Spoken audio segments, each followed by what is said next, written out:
Assalamualaikum warahmatullahi wabarakatuh.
Innal hamdalillah nahmaduhu wa nasta'inuhu wa nastaghfiruh wa na'udzu billahi min shururi anfusina wa min sayyiati a'malina. Man yahdihillahu fala mudhillalah wa man yudlilhu fala hadiyalah. Asyhadu an la ilaha illallah wahdahu la syarikalah wa asyhadu anna Muhammadan abduhu wa rasuluh. Allahumma shalli wa sallim ala nabiyyina Muhammadin wa ala alihi wa sahbihi wa barik wa sallim ajma'in, amma ba'd. Qala Allah Ta'ala fi kitabil karim, a'udzu billahi minasyaitonir rajim. Ya ayuhan nasu ubudu rabbakumul ladzi khalaqakum min nafsin wahidah wa khalaqa minha zawjaha wa batha minhuma rijalan katsiran wa nisaa'a wattaqullaha alladzi tasaaluna bihi wal arham innallaha kana 'alaikum raqiba. Wa qala aidan ya ayyuhalladzina amanu taqullaha wa qulu qawlan sadida yuslih lakum a'malakum wa yaghfir lakum dunubakum wa may yuti'illaha wa rasulahu faqad faza fawzan 'azima. Wa qala aidan ya ayyuhalladzina amanu taqullaha haqqa tuqatih wa la tamutunna illa wa antum muslimun. Fa in asdaqal hadisi kitabullah wa khairal hadi hadi Muhammadin sallallahu alaihi wasallam Saudara-saudaraku jamaah salat Jumat rahimakumullah, marilah di kesempatan yang mulia ini kita kembali bersyukur kepada Allah Subhanahu wa taala atas segala nikmat karunia yang Allah anugerahkan kepada kita. Salah satunya nikmat di mana Allah Subhanahu wa taala menjadikan ringan langkah kaki kita menuju salah satu rumah di antara rumah-rumah Allah dalam rangka menghambakan diri kepadanya. Mudah-mudahan kita senantiasa dapat bersyukur dengan nikmat tersebut dan kita berdoa kepada Allah Subhanahu wa taala, mudah-mudahan Allah tetap menetapkan keimanan dan ketakwaan kita hingga ajal menjemput kita. Yang kedua, salawat teriring salam mari senantiasa kita haturkan kepada Nabi kita Muhammad sallallahu alaihi wasallam, manusia terbaik yang pernah Allah utus di muka bumi ini sebagai suri toladan dalam kehidupan bermuamalah, terlebih lagi dalam kehidupan beribadah kepada Allah Subhanahu wa taala. Salawat teriring salam juga kepada istri beliau, kepada istri-istri beliau, kepada keluarga beliau, kepada para sahabat-sahabatnya dan kepada semua pengikutnya yang istiqomah mengikuti, beriktiba kepada beliau hingga ajal menjemput kita semuanya. Saudara-saudaraku jamaah salat Jumat rahimakumullah, sesungguhnya kita bangsa manusia diciptakan oleh Allah Subhanahu wa taala sebagaimana Allah Subhanahu wa taala berfirman di ayat yang sudah tidak asing lagi, laqad khalaqnal insana fi ahsani taqwim. Sungguhnya Allah Subhanahu wa taala menciptakan manusia dalam bentuk yang sempurna, dalam rupa yang paling baik. Ternyata bukan hanya bentuk fisiknya yang Allah Subhanahu wa taala ciptakan sempurna. Allah Subhanahu wa taala juga anugerahkan kepada kita akal pikiran.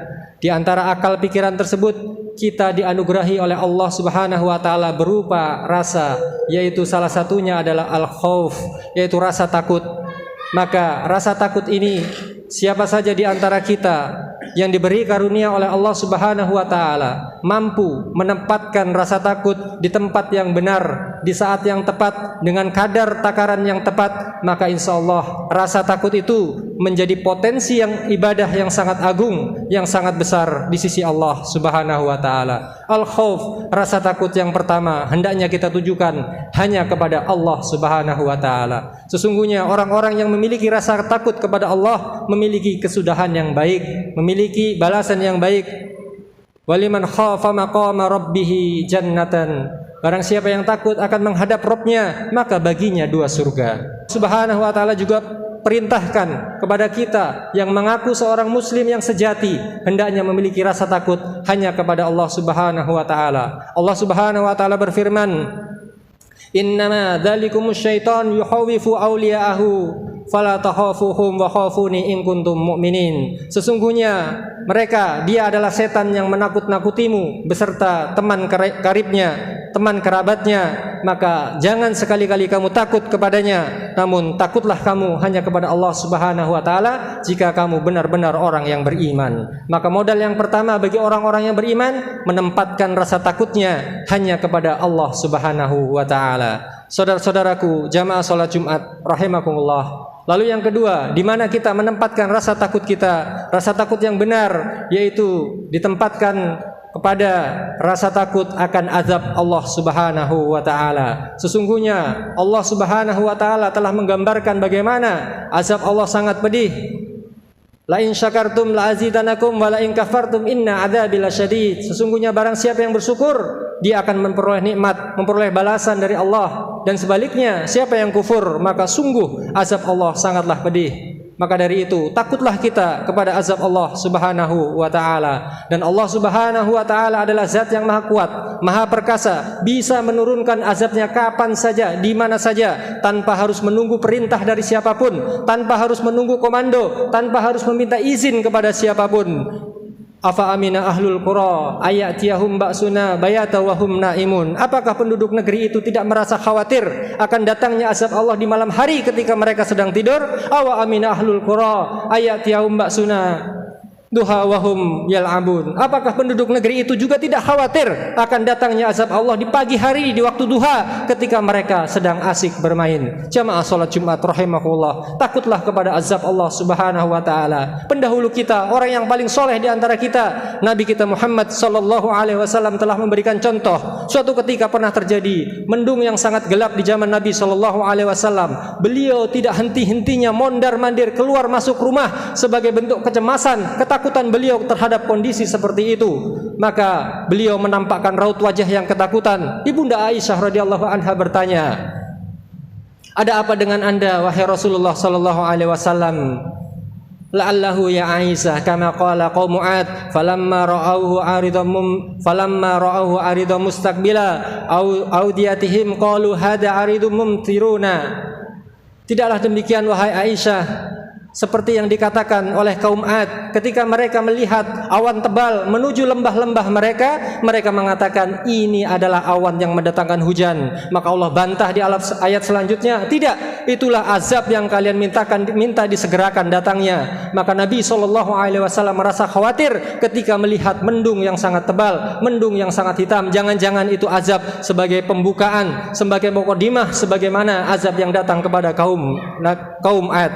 Jamaah salat Jumat rahimakumullah. Nabi SAW juga berdoa ketika terjadi hal tersebut, Allahumma inni a'udzubika min syarriha. Ya Allah, aku berlindung kepadamu dari keburukannya. Dan ketika turun hujan, maka wajah beliau menjadi berceria, berbinar-binar. Nabi Ibrahim alaihissalam juga pernah mengingatkan kepada ayah tercintanya tentang dahsyatnya azab Allah Subhanahu wa taala. Ya abati inni akhafu ayamassaka adabum minar rahman. Wahai ayahku, wahai bapakku, sungguh aku khawatir azab Allah menimpamu dari Tuhan yang Maha Pengasih. Oleh karena itu, hendaknya kita patut takut kepada azab Allah Subhanahu wa taala. Aqulu qouli hadza wa astaghfiru innahu huwal ghafurur rahim.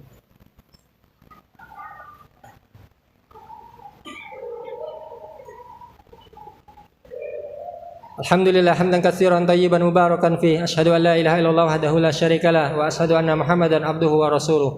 Allahumma shalli wa sallim ala nabiyyina Muhammadin wa ala alihi wa sahbihi wa barik wa sallim ajma'in. Amma ba'd. Saudara-saudaraku jamaah salat Jumat rahimakumullah. Tempat yang berikutnya di mana kita menempatkan posisi al-khauf, rasa takut kita adalah rasa takut akan dosa-dosa yang pernah kita lakukan. Dosa-dosa yang kita lakukan jangan dianggap enteng, jangan dianggap sepele, jangan dianggap remeh. Jangan-jangan kita masuk ke dalam hadis yang diancamkan oleh Nabi kita Muhammad sallallahu alaihi wasallam, kullu ummati mu'affan illal mujahirin. Setiap umatku diampuni kecuali mujahirin. Apa itu mujahirin? Ayya'malar rajulu bil laili amalin wa yusbihu wa qad satarahu Allahu. Yaitu seseorang yang beramal melakukan dosa di malam harinya, lalu pagi harinya Allah Subhanahu wa taala menutup dosa-dosanya. Fayaqulu ya fulan amiltu barihata kada wa kada. Namun di pagi harinya justru dia mengatakan, wahai fulan, tadi malam saya telah melakukan dosa ini dan dosa itu. Sesungguhnya Allah Subhanahu wa taala telah menutup aibnya di malam hari, justru dia di siang harinya membuka aibnya sendiri. Dialah mujahirin, orang-orang yang terang-terangan berbuat dosa. Termasuk orang yang terang-terangan berbuat dosa adalah dia yang menceritakan keburukan-keburukan di masa lalunya sebagai bentuk kebanggaan dirinya. Oleh karena itu seolah-olah dia meremehkan dosa-dosa yang pernah dia lakukan. Oleh karena itu marilah kita takut akan dosa-dosa yang pernah kita lakukan. Jangan-jangan Allah belum mengampuni dosa-dosa kita. Maka ketika Allah Subhanahu wa taala telah menutup aib kita di masa lalu, tidak perlu kita ceritakan kepada siapapun, cukup bertobat kepada Allah Subhanahu wa taala bila itu berkaitan dengan hak Allah Subhanahu wa taala. Maka bila itu berkaitan hak sesama manusia, maka selesaikanlah urusannya di dunia. Saudara-saudaraku jamaah salat Jumat rahimakumullah, yang terakhir, yang kelima yang dapat kami sampaikan adalah rasa takut kita. Marilah kita tempatkan di tempat yang benar, yaitu kita takut jangan-jangan amal-amal kita tidak diterima oleh Allah Subhanahu wa taala. Tidak ada jaminan Ramadan kita diterima oleh Allah Subhanahu wa taala. Rubba shaimin hadu min siyami alju wal atas. Banyak orang yang berpuasa tidak dapat apa-apa kecuali lapar dan dahaga. Ibadahnya tidak diterima oleh Allah Subhanahu wa taala. Nabi kita Ibrahim alaihissalam ketika beliau diperintahkan oleh Allah Subhanahu wa taala meninggikan bangunan Ka'bah, melakukan amal soleh ketika itu, hanya berdua dengan Nabi Ismail. Beliau berdoa setelahnya, Rabbana taqabbal minna innaka antas samiul alim. Beliau melakukan amal soleh atas perintah Allah Subhanahu wa taala, masih takut kalau amalnya tidak diterima. Beliau berdoa minta supaya Allah berkenan menerima amal ibadahnya. Bagaimana dengan kita hari ini yang amal kita banyak disusupi dengan unsur-unsur kesyirikan, dengan unsur-unsur riya? Maka dari itu lebih patut lagi kita takut kalau amal ibadah kita tidak diterima oleh Allah Subhanahu wa taala. Lalu yang berikutnya, takutlah kita kepada Allah Subhanahu wa taala kalau kita terjerumus ke dalam dosa yang selama ini kita hindari, yang selama ini kita takuti akan menimpa diri kita. Tidak menutup kemungkinan di akhir hidup kita dosa yang selama ini kita hindari justru menimpa kita. Nabi kita Ibrahim alaihissalam kembali menjadi suri toladan bagi kita semuanya, bahwasanya kita tahu beliau adalah bapaknya tauhid, tidak pernah berbuat syirik kepada Allah Subhanahu wa taala. Sahabat-sahabat yang mulia pun demikian keadaannya. Sahabat-sahabat Nabi terbebas dari sifat kemunafikan. Namun dalam satu riwayat diceritakan bahwasanya ketika Nabi kita Muhammad sallallahu alaihi wasallam mengumumkan daftar nama orang-orang munafik yang ada di sekitar Nabi sallallahu alaihi wasallam kepada sahabat yang mulia Hudzaifah ibnul Yaman, beliau menyampaikan rahasia tersebut hanya kepada sahabat Hudzaifah ibnul Yaman, daftar nama-nama orang munafik. Lalu apa yang terjadi pada sahabat, khususnya sahabat Umar? Beliau mendatanginya, demi Allah, apakah nama saya masuk ke dalam daftar nama orang munafik tersebut?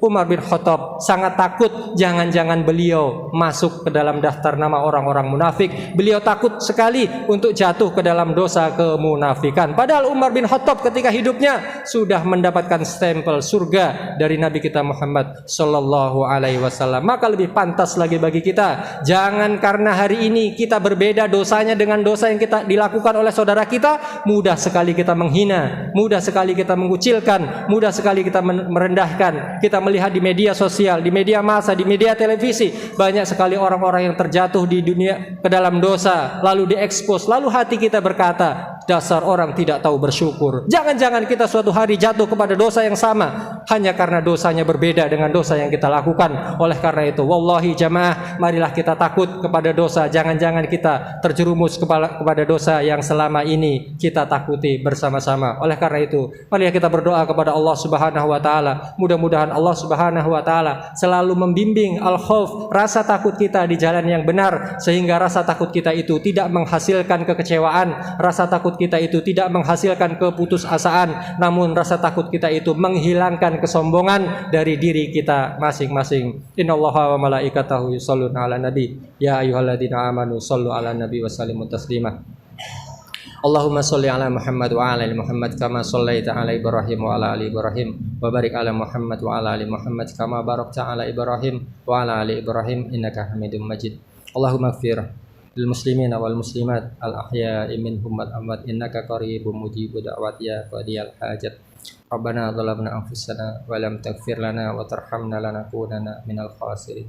Rabbana la tuzigh qulubana ba'da idh hadaitana wa hab lana min ladunka rahmatan innaka antal wahhab. Rabbana atmim lana nurana waghfir lana innaka ala kulli syai'in qadir. Rabbana atina fid dunya hasanah wa fil akhirati hasanah wa qina adzabannar. Subhana rabbika rabbil izzati amma yasifun wa salamun alal mursalin walhamdulillahi rabbil alamin.